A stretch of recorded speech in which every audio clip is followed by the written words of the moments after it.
Salut și bine v-am găsit la un nou videoclip. Eu sunt Răducu și astăzi o să vă prezint Dacia 1310 Lux, zâmbetul Ilescu.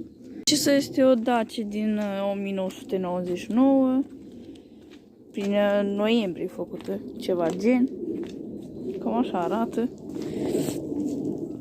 Dacia are 73.000 de kilometri, are un pic de rugină la aripi, dar e pe suprafață, dar trebuie să o fac.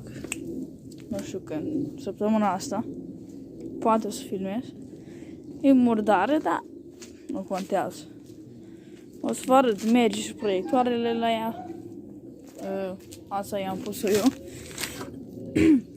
Că arată mai bine așa. Numerele vor fi schimbate, deoarece vechiul proprietar vrea numerele astea și noi punem altceva, vedem noi.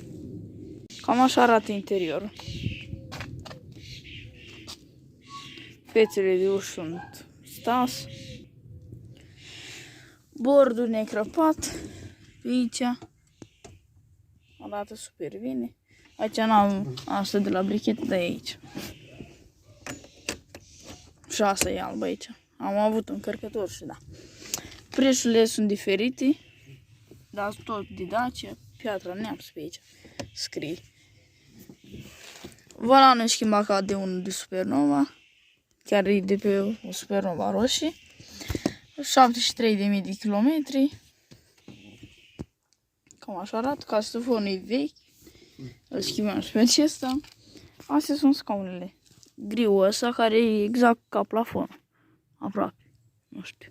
Și încă mai are bucăți mici de folie. Pia.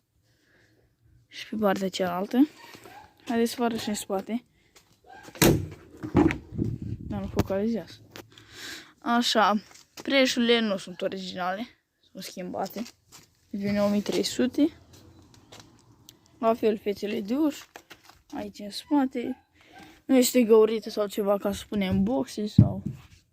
Nici nu cred că o să găuresc. Aici încă nu e ruptă. Că știți că la Dacia aici se rupe. Da, bancheta e un pic moale tare. Adică, nu știu cum să vă spun. E moale, dar e și tare pentru că nu a fost folosită. Și da. Haideți să vă arăt și portbagajul. Cam scârție un pic asta. Cam așa arată. Aici este praf, ea dacă se vede întuneric, nu-mi dau seama. Dar aici nu e ruginită deloc, numai cu mezerii. Dar în rest e ca nou. Și aici roata de rezervă este nefolosită de 99. Are și țepe pe ea, matador, vopsea original de fabrică. Și da, cam așa arată. Am nici pe aici nu are rugină decât murdar.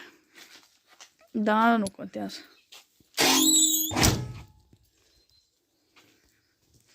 Haideți să vă arăt și motorul. Acesta este motorul 1.3, adică 1.4.